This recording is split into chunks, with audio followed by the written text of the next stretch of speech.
Subscribe करें माज electronics को और प्रेस करें इस बेल आइकन को ताकि आपको हमारी न्यू वीडियोस का नोटिफिकेशन मिल जाए। अस्सलाम वालेकुम दोस्तों, मेरा नाम है सैयद माज गिलानी और आप देख रहे हैं माज इलेक्ट्रॉनिक्स। दोस्तों, अगर आपने हमारा चैनल माज इलेक्ट्रॉनिक्स अभी तक सब्सक्राइब नहीं किया तो उससे भी अभी सब्सक्राइब कर लें और उसके साथ एक बेल आइकन होगा, उसको भी प्रेस कर लें। उसका फ़ायदा ये होगा कि आपको हमारी हर नए आने वाली वीडियो सबसे पहले मिलेगी। दोस्तों, आज मैं वीडियो लेके आया हूँ आपके सामने इस 220 वोल्ट पावर बैंक के बारे में है कि इस 220 वोल्ट पावर बैंक को कैसे बना सकते हैं। इस 220 वोल्ट पावर बैंक का फ़ायदा ये है कि हम इसके ज़रिए अपने मोबाइल को चार्ज कर सकते हैं, अपने कैमरे को चार्ज कर सकते हैं, अपने लैपटॉप को चार्ज कर सकते हैं और जो भी चीज़ हम 220 वोल्ट पे अपनी चीज़ों को चार्ज करने के लिए यूज़ करते हैं वो उससे आप चार्ज कर सकते हैं। दोस्तों, इसका फ़ायदा ये है कि अगर आप आउटडोर शूटिंग वगैरह करने जाते हैं तो वहाँ आपको अगर कहीं पावर अवेलेबल नहीं होती चार्जिंग करने के लिए तो आप इसके ज़रिए बआसानी चीज़ों को चार्ज कर सकते हैं। दोस्तों, ये जो मेरा 220 वोल्ट पावर बैंक है ये मैक्सिमम 500 वाट तक का लोड उठा लेता है आसानी से। 500 वाट तक की आप चीज़ें इसके ज़रिए कोई भी चार्ज कर सकते हैं। तो चलिए दोस्तों, अब मैं इसको बनाने का तरीका बताता हूँ कि कैसे से बनाते हैं।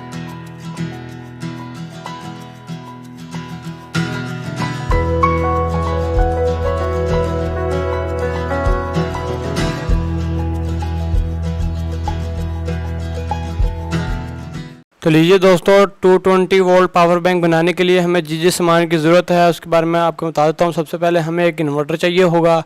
आप कोई भी इन्वर्टर इस्तेमाल कर सकते हैं। ये जो इन्वर्टर है हम 500 वाट का इस इन्वर्टर को इस्तेमाल कर रहे हैं। आप चाहें तो जितने मर्ज़ी वाट का इसके साथ इस्तेमाल कर सकते हैं। हम इसके साथ 500 वाट का इन्वर्टर इस्तेमाल करेंगे। तो हमें एक ये चाहिए होगा। उसके बाद हमें एक प्रोजेक्ट बॉक्स चाहिए होगा जो कि प्लास्टिक का है, जिसके अंदर हम अपनी बैटरी को तैयार करेंगे। उसके बाद दोस्तों हमें कुछ लिथियम आयन सेल चाहिए होंगे। आप इसको किसी भी लैपटॉप की बैटरीज के अंदर से निकाल सकते हैं। एक हमें BMS चाहिए होगा 25 एम्पेयर का, इसको भी हमने यूज़ करना है। आप देख सकते हैं ये 25 एम्पेयर का BMS है जो कि 3S है। आप इसको भी यूज़ कर सकते हैं। इसका फ़ायदा ये है, इसके ज़रिए आपकी बैटरी जो है ना डिस्चार्ज होगी ना ओवर चार्ज होगी और आपको प्रोटेक्शन भी देगा आपके लिथियम आयन सेल को, और इसके ज़रिए आपके लिथियम आयन सेल भी ख़राब नहीं होंगे। कुछ एक DC जैक चाहिए होगा चार्जिंग करने के लिए और एक बैटरी कट ऑफ सर्किट चाहिए होगा, जिसके ज़रिए हमारी जब बैटरी फुल हो जाएगी तो ये हमारा सर्किट हमारी चार्जिंग को ट्रिप करवा देगा। हमारी जो चार्जिंग है वो फुल हो जाएगी। हमारी LED इंडिकेशन से हमें पता चल जाएगा कि हमारी जो बैटरी है फुल हो चुकी है। तो इस सबको बनाने के लिए दोस्तों हमें ये सारा सामान चाहिए होगा। ऑप्शनल सामान जो है आप इसमें LEDs वगैरह भी यूज़ कर सकते हैं, जिसके ज़रिए इंडिकेशन वगैरह के लिए हम LEDs वगैरह भी कुछ यूज़ करेंगे। तो अब हम इसकी दोस्तों फिटिंग बनाना शुरू करते हैं। बनाने के लिए सबसे पहले हमें प्रोजेक्ट बॉक्स और हमें इन्वर्टर चाहिए होगा 500 वाट का। उसको हमने इसके ऊपर फिट कर देना है प्रोजेक्ट बॉक्स के ऊपर इस तरह। तो पहले मैं इसको यहाँ पर फिट कर लेता हूँ। दोस्तों, इस 220 वोल्ट पावर बैंक का फ़ायदा ये है कि इसके ज़रिए आप अपने कोई भी 220 वोल्ट को चार्ज कर सकते हैं। ये एक इमरजेंसी तौर पर यूज़ होगा, यानी कि अगर आप कोई एडिटिंग कर रहे हैं लैपटॉप पे कि उसके दौरान लाइट चली जाती है और आपकी बैटरी लैपटॉप की ख़त्म होने वाली होती है तो आप इसका इमरजेंसी के तौर पर अपने लैपटॉप को चार्ज कर सकते हैं। इमरजेंसी के तौर पर आप अपने मोबाइल को चार्ज कर सकते हैं इसके ज़रिए, और भी 220 वोल्ट से बहुत सारे काम ले सकते हैं। तो अब हम इसको यहाँ पर फिट करते हैं। सबसे पहले मैं इन्वर्टर का जो है ढक्कन को खोल लेता हूँ।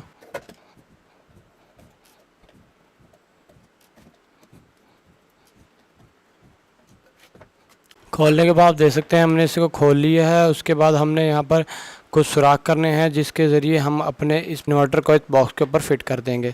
सबसे पहले मैं ड्रिल से इधर सुराख कर लेता हूँ इसके अंदर, ताकि हम इसको रिबिट प्लायर से इसको यहाँ पर अच्छी तरह जोड़ दें। तो लीजिए दोस्तों, आप देख सकते हैं जैसे सुराख हमने इधर अपने इन्वर्टर में किए हैं वैसे ही हमने इधर प्रोजेक्ट बॉक्स में भी कर लिए हैं। उसके बाद हम प्रोजेक्ट बॉक्स को यहाँ फिट कर देते हैं।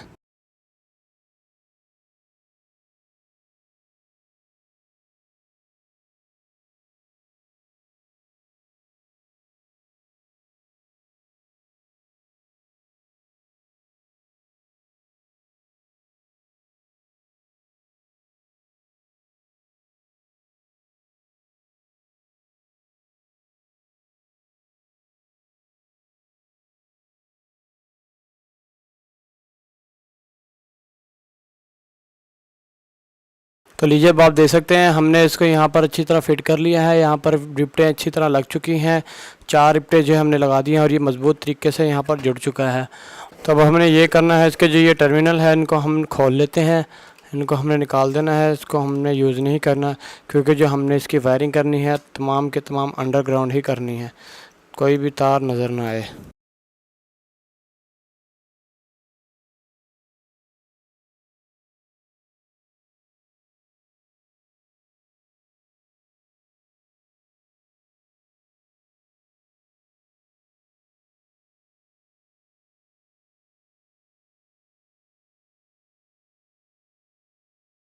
उसके बाद जो इसकी ये ब्लैक और रेड वायर हैं इनको हम काट देते हैं।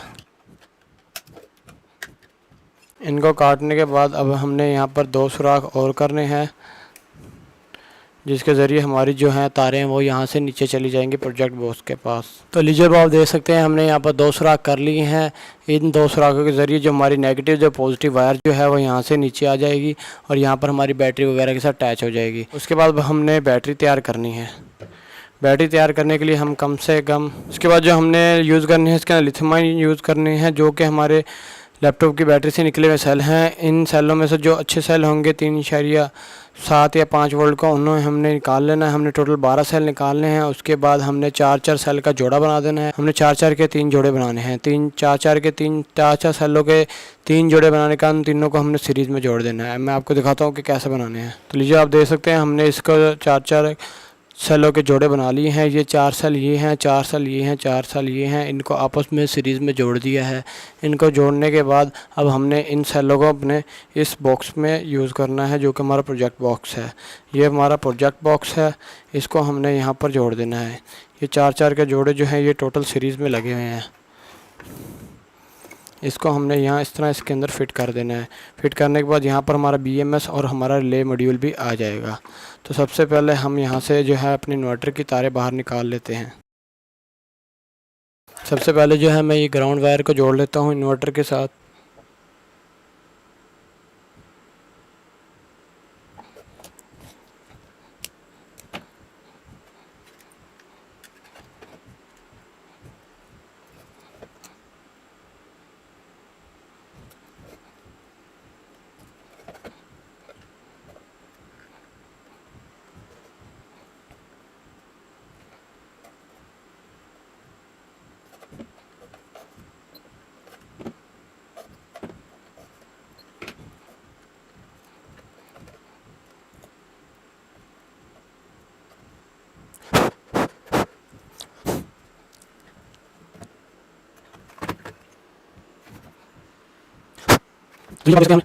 तो लीजिए अब आप देख सकते हैं हमने यहाँ पर नेगेटिव और पॉजिटिव तारें लगा ली हैं। उसके बाद हम इन तारों को यहाँ से नीचे ले गए हैं। उसके बाद हमने इसका ढक्कन जो है ये बंद कर देना है। इसकी अब हमें ज़रूरत नहीं है। हमने सारा काम इस इन्वर्टर के अंदर कर लिया है। उसके बाद हमने नीचे अब जो हमारा प्रोजेक्ट बॉक्स है उधर काम करना है। तो लीजिए दोस्तों अब हमने इसके ढक्कन को जो है वो बंद कर लिया है। बंद करने के बाद अब हमने यहाँ पर अपने सेल की फ़िटिंग कर लेनी है। तो ये हमारे सेल हैं, इनको मैं यहाँ पर फिट कर लेता हूँ।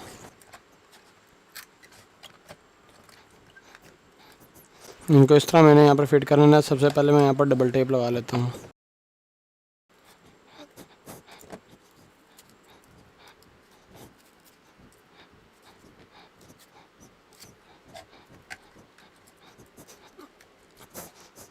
अब आप देख सकते हैं ये हमारे सेल यहाँ पर अच्छी तरह जुड़ चुके हैं। जुड़ने के बाद अब हमने यहाँ पर BMS की फ़िटिंग करनी है। ये हमारा BMS है। इसके बैक साइड पे मैं डबल टेप लगा लेता हूँ। उसके बाद हम फ्रंट पे यहाँ पर सोल्डरिंग करके इसको सेलों के साथ जोड़ लेंगे।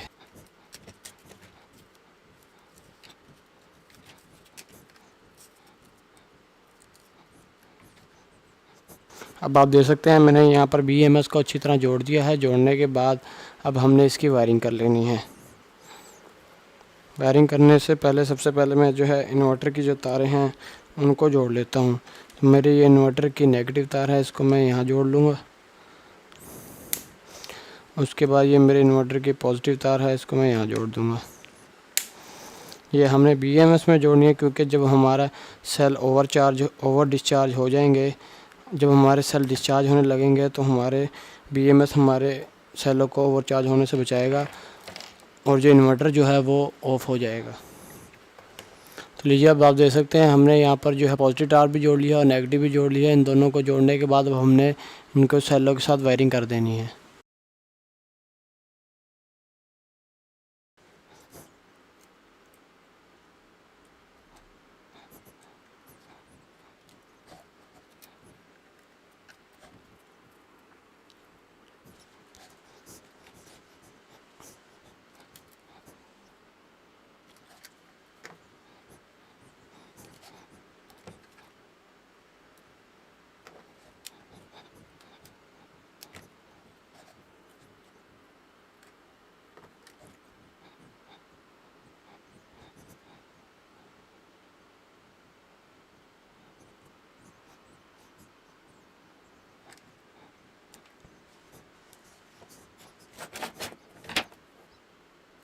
तो लीजिए दोस्तों, अब आप देख सकते हैं हमने तमाम वायरिंग कर ली है। हमने ये जो इसकी जम्मा है 12 वोल्ट, हमने यहाँ 11.1 वोल्ट पे लगा दिया है। उसके बाद जो 7.4 वोल्ट की जो तार हमने यहाँ 7.4 वोल्ट में लगा दी है। 3 वोल्ट की जो हमने यहाँ 3 वोल्ट में लगा दी है। उसके बाद जो ग्राउंड है वो हमने 0 वोल्ट में लगा दिया है। और ये जो हमारी P पॉजिटिव P नेगेटिव है, ये हमारे आउटपुट की वायर है। यहीं से हमारा आउटपुट भी मिलेगी और यहीं से हमें जो है चार्जिंग भी सेलों को करनी होगी। उसके बाद हम चेक करते कि आया हमारा इन्वर्टर ऑन भी होता है या नहीं। अब आप देख सकते हैं हमारा इन्वर्टर ऑन हो चुका है, इसका फ़ैन चलने लग गया है। अब इसको मैंने ये बंद कर दिया है, ये बंद हो चुका है। उसके बाद मैं दोबारा चलाता हूँ, ये हमारा इन्वर्टर चलने लग गया है। उसके बाद दोस्तों, अब हमने ये काम करना है कि हमने इसके साथ DC जैक लगाना है और DC जैक लगाने के बाद हमने इसके साथ अपने जो बैटरी कट सर्किट है उसको भी साथ जोड़ देना है। तो सबसे पहले मैं यहाँ DC जैक का सुराख कर लेता हूँ। तो लीजिए दोस्तों, आप देख सकते हैं हमने यहाँ पर DC जैक लगा लिया है। DC जैक को लगाने के बाद अब हमने यहाँ पर वायरिंग कर देनी है कि जो जमा माइनस है हमने इन दोनों जमा माइनस के साथ जोड़ देनी है। लीजिए आप देख सकते हैं हमने यहाँ पर नेगेटिव पॉजिटिव जो है इस DC जैक की हमने इस BMS के नेगेटिव पॉजिटिव के साथ जोड़ दिया है। उसके बाद जो है हमने बैटरी कट सर्किट को जोड़ना है। तो हमने यहाँ पर इसको फिट करना है। तो सबसे पहले लगाने से पहले हमने जो ये LED हैं इनको उतार देना है। इनके जो कनेक्शन हमने फ्रंट पे करने हैं। ये 3 LED है, एक पावर की है, एक लो की है, एक बैटरी फुल की है। तो हम तीनों LEDs को निकाल लेते हैं। निकालने से पहले हम यहाँ 3 सुराख कर लेते हैं। अब आप देख सकते हैं यहाँ पर 3 सुराख हो गए हैं। तो मैं यहाँ पर 3 कलर की LEDs लगा लेता हूँ। तो लीजिए दोस्तों, आप देख सकते हैं हमने इसकी जो LEDs थी वो उतार दी हैं। उसके बाद जो हमने बाहर जो LEDs लगाई हैं उनके साथ सेम कनेक्शन कर दिए हैं। आप देख सकते हैं मैंने यहाँ पर थोड़ी सी जगह बना ली है। उसके बाद मैं यहाँ पर इसको फिट कर देता हूँ। दोस्तों, आपको इस प्रोजेक्ट की तमाम जो सर्किट डायग्राम है आपको लिंक डिस्क्रिप्शन में मिल जाएगी और उसके ज़रिए ही आप इसको देख के बना सकते हैं ख़ुद। उसके बाद दोस्तों, अब हमने एक काम ये करना है कि हमने इसकी जो पॉजिटिव वायर है जो हमारे DC जैक से आ रही है इसको यहाँ से उतार लेना है। इसको उतारने के बाद इसको हमने रिले के साथ जोड़ देना है। ये हमारी एक रिले लगी हुई है 12 वोल्ट की, इसके साथ हमने यहाँ पर जोड़ देना है। इसका फ़ायदा ये होगा कि जैसे ही हमारे वोल्टेज 13.8 पर पहुँचेंगे और हमारी जो रिले है वो ऑन हो जाएगी। ऑन होने से जो हमारा चार्जर के जो चार्जिंग करवा रहा है वो ट्रिप हो जाएगा। आप देख सकते हैं हमने इसको दरमियान में एज अ स्विच के तौर पर काम करवाया है। हमारी जो पॉजिटिव वायर इधर रिले से होती हुई इधर पॉजिटिव में लग जाएगी। जैसे ही ट्रिप करेगी ये यहाँ से कट ऑफ हो जाएगा, चार्जिंग बंद हो जाएगी।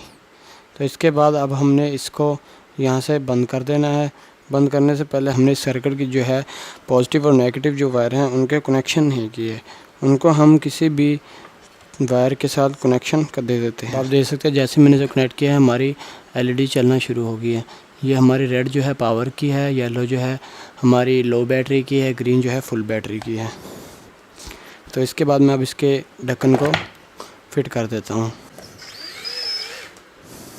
दोस्तों, आप देख सकते हैं हमारा जो 220 वोल्ट पावर बैंक है मुकम्मल तैयार हो चुका है। उसके बाद हम चेक करते हैं आया ये हमारी चार्जिंग भी करता है या नहीं। तो दोस्तों, ये हमारे चार्जर की लीड है। इसको मैं 220 वोल्ट में लगा देता हूँ। लगाने के बाद इसको आप यहाँ पर लगा के इसकी चार्जिंग वगैरह कर सकते हैं। अभी जो है हमारी बैटरी लो है, जैसे ही हम इसे घंटा 2 घंटा चार्जिंग करेंगे तो ये फुल हो जाएगी। उसके बाद हम जैसे मर्ज़ी चाहे इसे यूज़ कर सकते हैं। तो इसके बाद मैं आपको इसके ऊपर लोड चला कर दिखाता हूँ। उसके बाद आप देख सकते हैं ये हमारा फ्रंट है इस इन्वर्टर का। इसको मैं यहाँ से बटन से ऑन करता हूँ। तो जैसे मैंने ऑन किया है इसकी जो है ग्रीन LED चल पड़ी है जो कि पावर की है और जो रेड है वो फॉल्ट की है। अब आप देख सकते हैं ये जो रेड है ये फॉल्ट की है और ये पावर की है। और हमारा जो फ़ैन है वो भी चलना शुरू हो गया। इसके बाद हम इसके वोल्टेज चेक कर लेते हैं ये कितने वोल्ट निकाल रहा है। अब इन्हें इसे AC वोल्ट पे सिलेक्ट कर लिया मीटर का। उसके बाद मैं दोनों प्रॉब्लम कर पर यहाँ पर लगा देता हूँ। उसके बाद आप यहाँ पर देख सकते हैं हमारे जो वोल्टेज आ रहे हैं वो 218 वोल्ट आ रहे हैं। उसके बाद जो आप वोल्टेज देख सकते हैं हमारे जो वोल्टेज आ रहे हैं वो 218 वोल्ट आ रहे हैं। इसके ऊपर आप कोई भी चीज़ चला सकते हैं जो कि आप इमरजेंसी पे यूज़ करना चाहते हैं। इसके बाद मैं अब आपको लोड चला के चेक करवाता हूँ। लोड चलाने के तौर पे सबसे पहले मैं एक पावर सप्लाई चला के देखता हूँ क्या है ये हमारी पावर सप्लाई भी इसके ऊपर चलती है या नहीं। अब आप देख सकते हैं जैसे ही मैंने इसे ऑन किया ये ऑन हो गया है।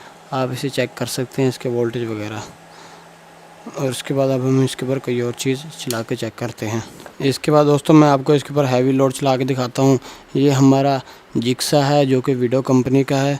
इसके आप स्पेसिफिकेशन देख सकते हैं। ये जो है मैक्सिमम जो है 550 वाट का है, 220 वोल्ट लेता है और इसकी जो RPM है वो 2900 RPM है। तो मैं इसको चला के चेक करवाऊँगा। चेक करवाने के लिए दोस्तों इसकी जो तार है सारी इसके ऊपर लपेट लूँगा, ताकि आपको कोई शक ना रहे कि मैंने इसको किसी और तार के ज़रिए से चलाया है। अब आप देख सकते हैं ये सारी तार इसके ऊपर लिपटी हुई है। मैं इसको इसके साथ लगा देता हूँ और उसके बाद मैं यहाँ से ऑन कर देता हूँ।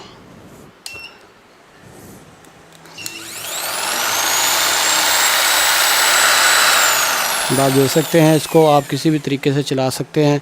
मैंने इतना ज़्यादा हैवी लोड आज तक इतने सेलों पे नहीं चलाया, लेकिन फिर भी हमारे जो लिथियम सेल है वो बहुत ही पावरफुल है। इन्होंने हमारे 550 वाट का जो जिक्सा है उसे भी चला लिया है।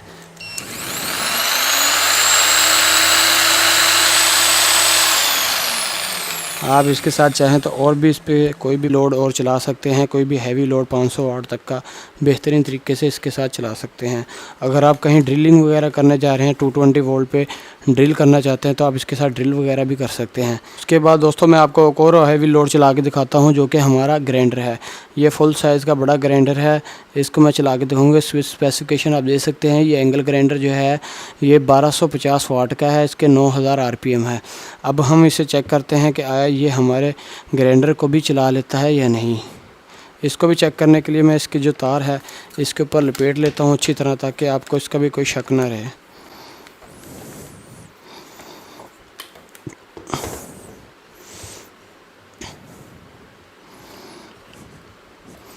अब आप देख सकते हैं मैंने इसको लगा दिया है। उसके बाद मैं इसे ऑन कर देता हूँ।